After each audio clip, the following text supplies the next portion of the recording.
Welcome to the Autism Action Update. I'm Assemblyman Angelo Santa Barbara, your host, chair of the New York State Assembly's Subcommittee on Autism and Spectrum Disorders. We've got a great show lined up for you today, and this is actually it's a double header. This is the second show I'm recording this week because we have two special guests that have come in out of town, and you're going to hear from both of them in just a little while coming up on the show. Stay with us. So today on the show, we're going to be talking. We're going to be talking to. I always say special guests, but we're going to be talking to two guests that visited the state capitol, and they are special guests because they are. I guess I'm not sure what to call them besides robots. They are robots that are here from an organization called Robot Kind, and during my Autism Action Day at the state capitol. One of the two robots, actually I think they were both up there. Milo was the name of one of the humanoid robots that was a guest speaker for my Autism Action Day at the state capitol. And Autism Action Day was just a wonderful event this year, a great turnout, and I was so happy to have the organization Robot Kind represented up there because the work they're doing, one of the things we talk about when we talk about autism, we talk about direct care, we talk about sensory issues, we talk about workforce development. But one of the things that I think gets overlooked is the use of technology and how technology is helping kids with autism, adults with autism. And technology is changing so fast in our world. There are so many different things. And I just think of my son, Michael, and the way he learns from the use of a pad, an iPad or whatever you want to call it, how he's able to communicate with that technology. He's able to take lessons. He's able to explore. He's able to find music and do things. And I just think to myself sometimes, what if, it was 20 years ago and even something as simple as an iPad didn't exist? I think it'd be much more difficult for a kid like my son and kids with autism and other related conditions to be able to do things that I just described. I think it would definitely be much more difficult. This is a conclusion I've come to. So the point is the use of technology shouldn't be overlooked. And earlier this year, during the session, I came across Robot Kind and the work that they're doing with these humanoid robots. They walk, they talk, they communicate, they interact with children in an educational setting. And as you're going to hear, they can do it for some lessons. They can do it better than an actual person can do it because of the way they present the information, the consistency, and a number of other things that we're going to talk about. So great to have them here today. My guest is Dr. Gregory Firn, who's here. Thank you for being on the show. He came up to the state capitol. Actually, I pronounced it Firn. Firn. With a last name that starts with Firn. F and then four letters, I get called a lot of things. Dr. Gregory Firn. So you came up to state capitol. I did. And you're here today to sort of follow. We'll call this a follow-up to Autism Action Day. Right. Your partner, Kevin Askew, is just off the screen here. He's going to be helping out with some of the language and some of the features that the robots can do. So I guess just to start off with, the work that you're doing, I have to say is just absolutely amazing. And I think that Robin, is it Robin? Yes, Robin is the sister of Milo. So we have two robots here. So for listeners, I have two, they're not life-size robots, but 28 inches tall. 20 inches tall. So Milo and his sister Robin is here. And Robin was a big hit at Autism Action Day. She is. She is very popular. And as you know, many individuals on the spectrum don't initially discriminate between race and ethnicity and or gender. But their learner guardians and their parents do. So it's very important for us as a company to have not only a light skin, which we have Milo here, but we also have a dark skin robot, and then we have the sister. So we have the full family. And the features are very similar, but they speak a little differently, and they're very, very engaging. And that was really the whole premise. The premise was to use technology. I mean, technology is not new to working with children on the spectrum or even adults. What is different is using a facially expressive robot that has two other really important features. We know that auditory processing is a huge challenge with a number of individuals on the spectrum. So Milo and his sister, they speak 20% slower. We actually display icons on their chest that help support that auditory processing. And then we use video modeling. And I think that that becomes really part of the secret sauce, is explaining a targeted behavior, modeling that behavior, and then actually generalizing to human interaction. So as you said earlier, I'm not sure Milo does it better, but what Milo can do is, and his sister, they never get tired. They never get frustrated. They're very consistent. They're very safe because they make no judgments in terms of even our best efforts of not having a frustrated face or something to that effect. Milo never does that unless it's intentional. And we wanted to remove those obstacles and barriers that often get in the way of really taking therapy to a deeper level. And so that's why he was created. He was created specifically to be used in the world of autism, even though we know that he and she work very effectively with other disabilities. But our research is really in the area of autism, and we're very proud, but we're also very humbled. I am absolutely amazed. Every week I will hear stories from parents, I hear stories from educators, and in some cases I get to hear from individuals with autism themselves that will talk about their experience. And we see life-changing experiences happening every day.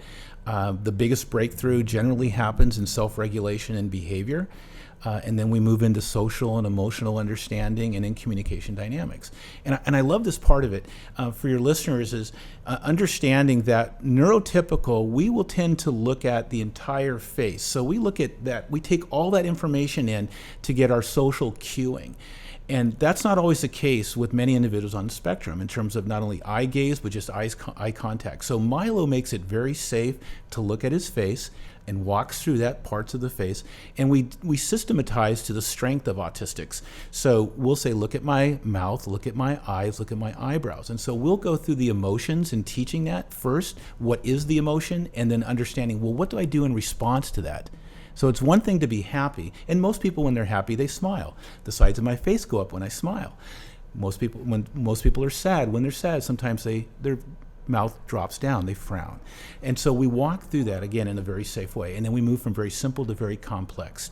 So I was very pleased to hear your earlier podcast in talking about how neurotypicals will misunderstand often a facial expression. And we can communicate something that we don't mean. Right. We're not frustrated, but we look frustrated. And I was with some individuals in New Jersey recently, adults, and they were telling me about different individuals in the room and said, that person's mad. And that person said, I'm not mad. Well, you look mad to me, and I want to know, what did I do to make you mad? And so, the robots themselves are an engagement factor. They help break barriers, bridge, if you will, gaps that exist. But they're only that small part. It's really the work that we do right here, going face to face. That's what we want. And it seems, for me, I mean, from what I've learned since we met up at the Capitol earlier this year, this is sort of I see it as a partnership. So you got a classroom setting, you have a teacher, you have an education tool that assists in delivering whatever the instruction is, and doing it in a way, as you said, that's delivered consistently, so almost tailored to the individual. So the interactions, the facial expressions are things that we normally don't see with things like an iPad or other educational tools. But I know the listeners can't see this, but maybe if they go on your website or something, there's a demonstration on there they can look at. But to see the facial expressions go along with what the information that's being delivered is truly something special. I think it's embracing the technology in a new way. And from what I saw on our Autism Action Day, kids that were up there, the way they were just flocking to both of these robots, Robin and Milo, they wanted to engage. They wanted to have some communication. It was encouraging it. So it was truly something special to see, and as I said, that these two stole the show, stole the show on Autism Action Day. But we made our point. We made our point that exactly. Technology is out there We just need to embrace that. And like you said, this is not something that's new. It's just we're packaging it in a way that it can be used and embraced in these type of lessons. Yeah, we are absolutely understanding how we can now leverage technology. So funny. On that day, I recall vividly a young man, and I watched the mother, and she was like really challenged because her son was very active. I mean, he was distracted and he was running all over the place. I said, well, would he like to do a lesson with Milo? And so he actually came over and we did a lesson with Milo, a very simple lesson, but we did a lesson with Milo. And the mother commented afterwards, she goes, that's the longest time my son has sat still. And I can remember. That's exactly the point, we were trying to make with, and I know, I think that, people generally just like to see new things, but this is also, to keep in mind, it's great. It's something that we haven't seen before, but there's a purpose behind it. There's the educational piece. I think we're going to have, before we go any further, just for the listeners, since they can't see the robots, let's just hear from Robin. We'll hear from Robin first. Robin's going to make her debut here on the Autism Action Update podcast. So Robin, a moment. I'm going to ask Robin. Thank you for being on the show here today. I really appreciate you joining me on the podcast. Thank you, Assemblyman Sandra Barbara, for having me on your Autism Action Update. It's great to be back in New York State with you. Well, it's great to have you back, and it's great to have you back here in the city of Schenectady. I hope you had a chance to tour a little bit and check out our beautiful downtown. We love New York. Oh, great! I love New York too. Wonderful. So, Robin, why don't you introduce your brother, and then we'll introduce your brother that's not here. My name is Robin. I have two brothers. One is Milo and the other is Jen. This is my brother Milo. Great. And so how did you feel about riding on the airplane today or yesterday? Wow. It was a pretty fun experience, wasn't it? She's thinking. I may not have asked the question. Can you repeat that, please? How did you feel about flying on the airplane?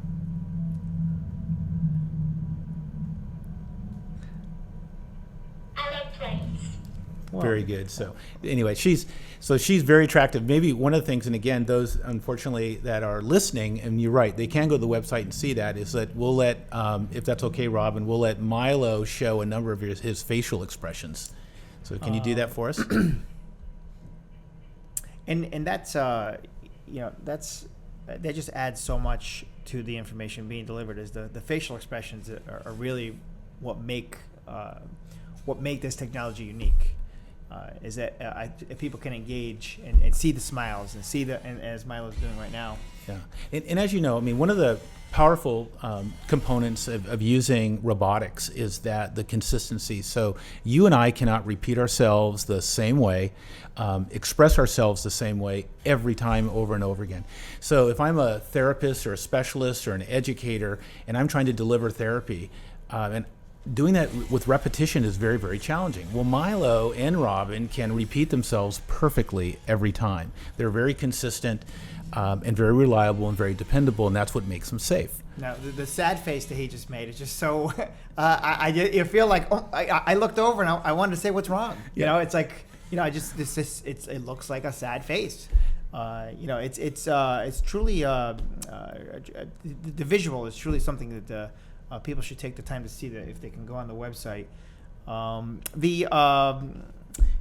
was just looking through some of the development of these. Let's just talk a little bit about development. Obviously, these are the latest generation, but what went into let's talk about what went into figuring out what facial expressions we need and how we're going to deliver this information and how do we assemble it all into the and it looks like the face of Milo's face is, it looks like skin. It moves. You can touch it. Yeah. And it's very, very malleable. And so research obviously has to go into this. Is that okay? We need to develop a sad face, a happy face, whatever. There's a number of different expressions that they both can do.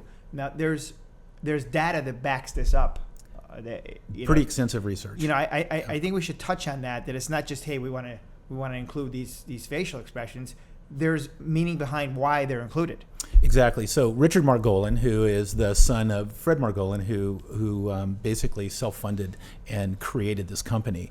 Richard was an engineer and probably is one of the world's leading facial expressive roboticists. So Richard was making life-size robots with facial expressions. And Dr. Rollins at the University of Texas, Dallas saw that and posited that if you could create specifically a facially expressive robot to work with children or individuals with autism, we believe that we can increase the engagement, we can increase and accelerate, if you will, therapy and breakthroughs. And so Richard said, game on, let me create this.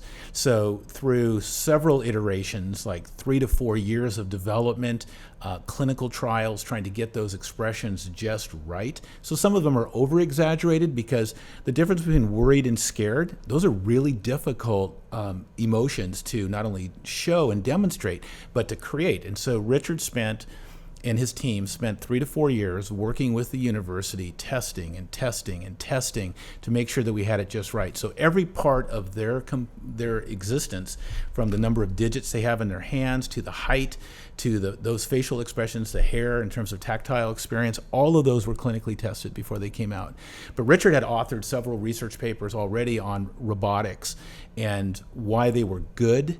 But it was really the curriculum that brought the robot to life. So this curriculum that was very intentional in terms of using a developmental approach, using structured activities and naturalistic practice is what brought it all together. So the robot, cool, engaging, individuals are curious about him, but it's really the curriculum that really brings it all together, and which is why the impact that's been created across North America, across every English-speaking country, and even some countries that English is a second language, we've seen that impact and that effect. So we know it works, and it works well, and that's our story, and we're sticking to it. Now, we talked about educational settings, classrooms, Right. but that's not really the limit. That doesn't limit what you can use. How you can participate and use these robots. It can be in a number of settings, not just educational settings. We're not just talking about schools here. Right. So we actually, in Ohio, as one example, Milo is used in hospitals. He's almost a greeter. He's used in kind of children's areas of that hospital, but Milo helps greet. Milo helps reduce some of the anxiety because, again, he's engaging and he's very safe. He's worked in private clinics, private therapy providers, public therapy providers. We're working now with adult group homes. We are working with companies that want to use Milo as part of their pre-employment experience to help articulate and explain about the world of work that they're in. So he has, and she has, unlimited possibilities. I laugh. We have this one little program. We actually work with onset dementia patients. And I laugh because Milo laughs when he talks about this because he thinks it's really kind of fun that he can work with almost any individual because we can program him to do multiple things. But it's really, as I said earlier, autism is where we've done our research. Autism is what we were designed to do. But you're absolutely right. He has unlimited. Is only limited by our imagination, and how we can use him. Now, your company nationwide, we're seeing this technology in use pretty much across the entire nation. So 35 states, 4 provinces in Canada, and in fact, we're expanding in both places. As some of your listeners may know, Canadian statistics are very similar to what we have in the U.S., which are very similar to around the world. Now, as I'm looking through the literature here, so the emotions are part of it. The expressions are the other piece of it, but it also teaches social situations. It teaches people how to respond. As you said, if you it is something that you should, people are happy about, or people are sad about, or something that's what the appropriate response is. So it goes back and forth with those type of lessons as well. Exactly. So for an example, I'll give you 2 very, very specific examples. And I'm going to apologize in advance because this is meant with no offense. But generally when you ask a parent of an autistic child how many birthday parties they've attended, the response usually is 1 or none. for many. And so one of the situational modules that we use is birthday parties. We actually teach all the components of what we would consider to be a traditional birthday party. So we try to prepare that student to what to expect. I mean, it's difficult for neurotypical children to go to the store to buy a present. And all of a sudden we're going to buy a present. Wait a minute, I bought something that I liked and now I'm going to give it away?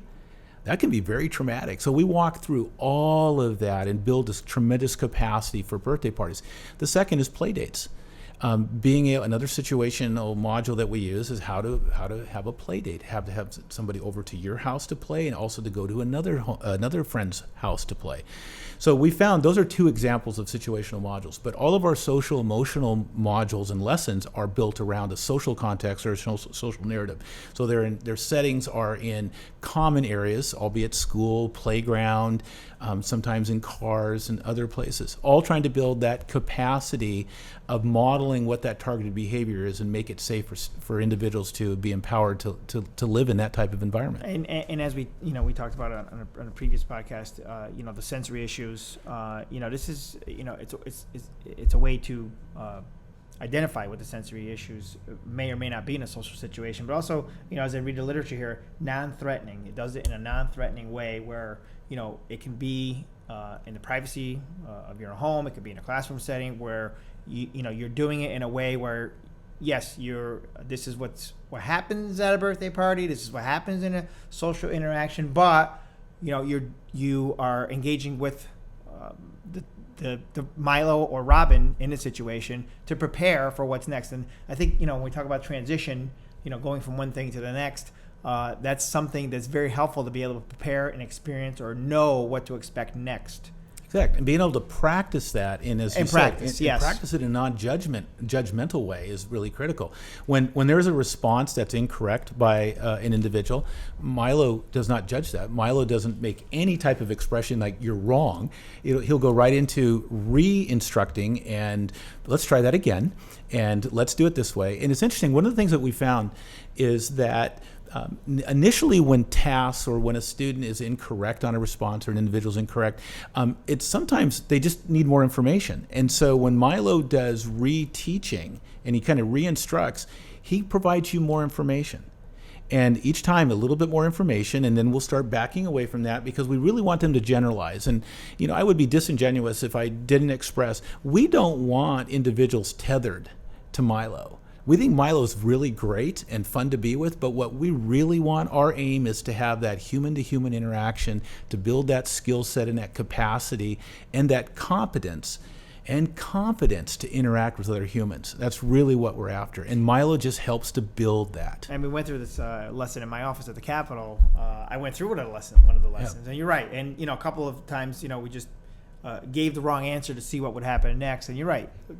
Milo would give me a little more information and say, "Hey, I think the expression was, hey, let's try that again." Yeah. And it, it was just a consistent, okay, let's try it again. I don't know if that's right, but let's try this again. And the information would be provided again. So I think that the other thing we should mention is the two robots here also have the facial session, but there's also a screen that's used that also provides information. So there's a visual.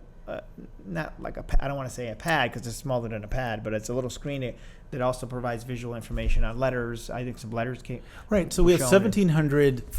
Maybe the simplest way to do it for our listeners is like flashcards. Yeah. And so whenever Milo is teaching, and we systematize, as I mentioned earlier, to the strengths of individuals, a characteristic of autism. So when we greet, we look, smile, and say hi. So flashcards, look, smile, say hi. Will show on his chest as he's speaking or as she's speaking. So we try to do that to build, again, that capacity and that neural processing connecting. So our aim is to create coherence, and we know that those three factors, from the expressiveness to the chest plate to the video modeling, is what creates coherence and understanding. Milo doesn't teach children to speak, but he has been a part of children speaking for the very first time. So we know it's not a speaking issue, but it's helping to create the understanding, kind of diving and deep into the coherence. And I love the part that Dr. Rollins often talks about. If I only hear the sounds of a word, and I never put those sounds together to create the word, it's just gibberish. And so that's why that chest plate, that chest screen becomes so critical. So when we're saying a word, very simple language, it's being reinforced here on an icon, which we provide that to learner guardians and parents. So irrespective of who's facilitating Milo with an individual on the spectrum, all that information is provided. We really have done, and to Dr. Rollins, Dr. McFarland, and Dr. Garver, who are our writers, they've done an outstanding job of providing everything that someone would need to know to work with an individual with autism. Now with this, with Robin's presentation here on the show, we just went through a little interaction. These interactions can be tailored specifically to whatever the case may be. And you mentioned birthday parties, but it can be a number of situations. But it's versatile enough where it can adapt to whatever you're trying to, whatever. It may be going shopping or going to the supermarket. It can be tailored in that fashion if needed. It's versatile. It can. In fact, we're just about to release some new content that focuses on transitions. And what I mean by transitions, fire drills. What happens when you have a fire drill? And I mean, it neurotypical are disturbed, and rightfully so, because it's an alert. It's saying that there's a problem. That can be very, very troubling for an individual on the spectrum, as well as other disabilities. So what happens when I come and I have a different teacher today? Or I'm seeing a different individual at a doctor's office. What's my reaction? That can be very unsettling. It can be difficult, yes. So working through those type of situations, and Milo does a great job. It's okay. I'm going to play this, or you're going to hear a sound. It's okay. And so he'll walk through that to make it very calming and to build, again, that capacity, confidence, and competence that's critical for an individual to live as best as we can independently and as normally as they're going to be in terms of what normal is defined as. That's our goal. Our aim is really to create that. No, there's really no age, limits to who can really engage with Milo or Robin. There's no nobody too young or too correct. Old, adults or children. They can all engage in the same way and still be a part of use it for number of purposes. So they work. The youngest, both chronologically and developmentally, is about 4. So younger than 4. We haven't had a lot of success with 3.5-year-olds. They're very young, but certainly at 4, all the way into, we work with individuals in their 50s. Yeah. And soon those individuals will be in their 60s, and they'll still be working with Milo. Well, I think, and with my son, language, he struggles with language. It's making the sounds is what he has a problem with. And, trying to get, trying to get the right sound, as you said, connected with the right sounds together to make the word. He does have difficulty with that. So I think a big part. A lot of kids with autism struggle with that language piece of things, and to see that there's some technology out there being advanced that can help with that is certainly something I'm pleased to see. And I know what do you see in the future? You see these robots becoming more advanced and taking on more lessons, or what do you see down the road with this technology? Is it getting, I assume it's getting better year after year, and perhaps earlier models didn't do everything we just talked about here. Exactly. In fact, what we were just doing with Robin, having kind of a two-way conversation, that wasn't even possible 2.5 months ago. So you said it was like an AI function that we didn't use, right? That we did use here a little bit. Yeah, I think to be fair and put pressure on Richard, which I hope he's listening, is that we're only using about 15 to 17% of the capability of the technology. So when we talk about voice recognition, sight recognition, all of those pieces, it has all those capabilities. But on the immediate horizon is expanding and really developing or using this platform is using developed curriculum that has been very effective with economic development in terms of workforce, pre-employment, life skills, living independently. Because we know, especially from the research that has been done at Johns Hopkins using Milo, is that the instructional methodology is extremely solid and effective. So this idea of facial expressiveness, reinforcement with the chest, with the flashcards, and the video modeling drives generalizing. And so we're working to develop new content, some of which will be released in October, that is really focused on that transition age of 18 to 21, and then 21 and older, working with young adults and or adults, and have to be young because, as you mentioned earlier, we're across the age band. I mean, we can work with anybody, but we really see the need, especially many states, New York not excluded from this, are really struggling with how do we meet the needs of our adults. Yeah. The K-12 or the P-12 umbrella is very powerful, but we know that many states are taxed with what do we do? Because as we've talked about earlier, is the prevalence rate is not going away. These individuals are going to continue, unfortunately, in many respects, to exit from the P-12 with not the supports necessary for them to be successful and to have a quality of life that we as Americans want all of our citizens to have. So we're working on that. There'll be some new iterations that are coming. We're making some minor modifications, but we're delighted. Our engineers, I think I shared with you, some of our engineers are on the spectrum. So we have coders and programmers, which really helps us as a company. It certainly changed my life in working with neurodiverse individuals the way that I do. But we really see this expanding. We want to assist in however we can. I mean, I'm excited to see the future of this technology and where it goes. I think it's very helpful. What are you hearing? What are you hearing from school? These are in some schools, not in all schools, but there are some have adapted the use of this technology. What are you hearing? What are the teachers saying, or what are students saying? What are you hearing back? So first and foremost, what we'll hear from educators is that anywhere between 89 to 95% of their students in the first 1 to 4 months will have a life-changing experience. And I see that in some of your literature. So that was one of the goals, the change goal, lives. Change lives, yep. To equip, if you will, with those skill sets. And generally, in the first 1 to 4 months, we'll see overall 50% will begin to self-regulate. The third thing that we see in terms of statistics is in the low 90s of IEP goal completion. So every lesson that we have within the program comes with sample IEP goals. So we really are trying to help educators in the P-12 world understand how to use this. What we hear from parents once we move through the tiers, because I have this one beautiful story of a parent in South Carolina. She goes, I'm just now getting to know my son because her son is self-regulating. It's just a precious little clip. You can see it on our website, robokind.com, where this parent, the son initiates embracement with his mother. I mean, it's very tearful.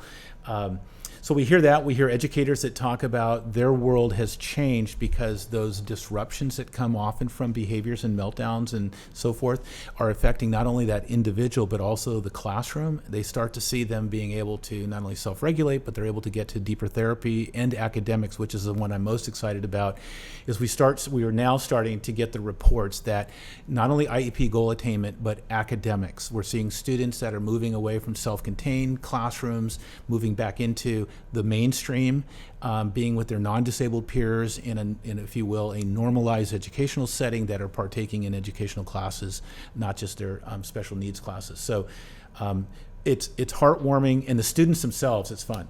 They know if Milo has to go in to see the doctor because he might have a minor repair, and we have a substitute Milo, those students know that's not our Milo. Where did our Milo go? We want our Milo back. So the students they're surprised and delighted, and I will tell you, this is my last thing, because you've seen the dance party. I think we might have done the dance party in your office. So we had a student. We did, yes. We had a student who the educators described for us as a student was a very difficult student to manage, had a full-time custodial paraprofessional with that student all the time. So he's doing a dance-off with Milo. And so it's interesting because he looks at the robot and he does his dancing and he says, can you do that? Top that. And so Milo will go into his little dancing mode. So it was a very cute moment. But what the educator said afterwards, that moment was the hook. And that student then actually engaged and started to self-regulate. And that student now is one of the most popular students in their class, because that student, they invite him to all their parties and all their social events. So, that's, for us, that just warms our heart and motivates us to just, how can we do better? I still have that dance-off clip on my Twitter somewhere. So that was fun. Yes, I I enjoyed seeing that. He's very proud of himself. Yes, he can dance pretty well. I could tell. Well, look, it's been great to have you on the podcast. It was certainly great to have you at the Capitol, and we'll be looking forward to seeing this in more of our educational facilities in schools. And I know you have visited New York quite a bit this year, and hopefully we'll see more of Milo and Robin being used to help kids with autism.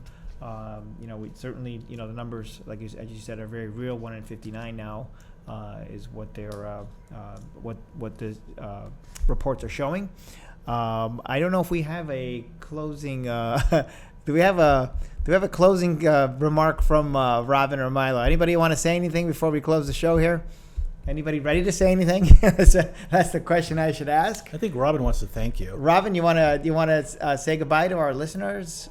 Is he going to be shy? Yeah. Well. No. Okay. Thank you so much for having Milo and I. We appreciate all you do. Thank you for having us. Well, have a great night. I almost cut Robin off a few times there, but Robin, it's been great to have you on the podcast here. You are the first robot to be on my podcast. I will say that. And Milo's been kind of quiet, but I know he's semi-smiling. I think Milo's happy to be here as well. Very consistent with what we know about autism, that our females tend to be a little bit more verbal than our males, but Robin she's the older. She wanted to make sure that Milo was. Well, I thank them both for being here, for sharing their greetings on my podcast. Your website again.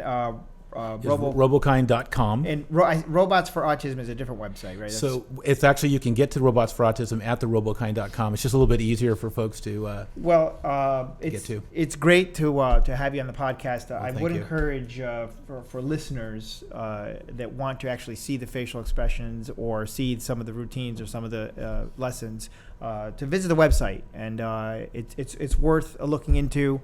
Look at it. If it's something that you think may be helpful, maybe people could reach out and just learn more about what Milo and Robin can do and some of the lessons they can deliver. Certainly, I think it's great technology. I'll be keeping an eye on it. My autism action plan includes a number of things, and technology is one of those pieces that we cannot forget. And like you said, sometimes the technology's there, we just haven't embraced it yet. And that's what we're seeing here, I think, with Milo and Robin. Thanks for being here. We hope to have you back for Autism Action Day next year at the state capitol. In the meantime, Robin and Milo, have a safe trip back. Enjoy your flight back.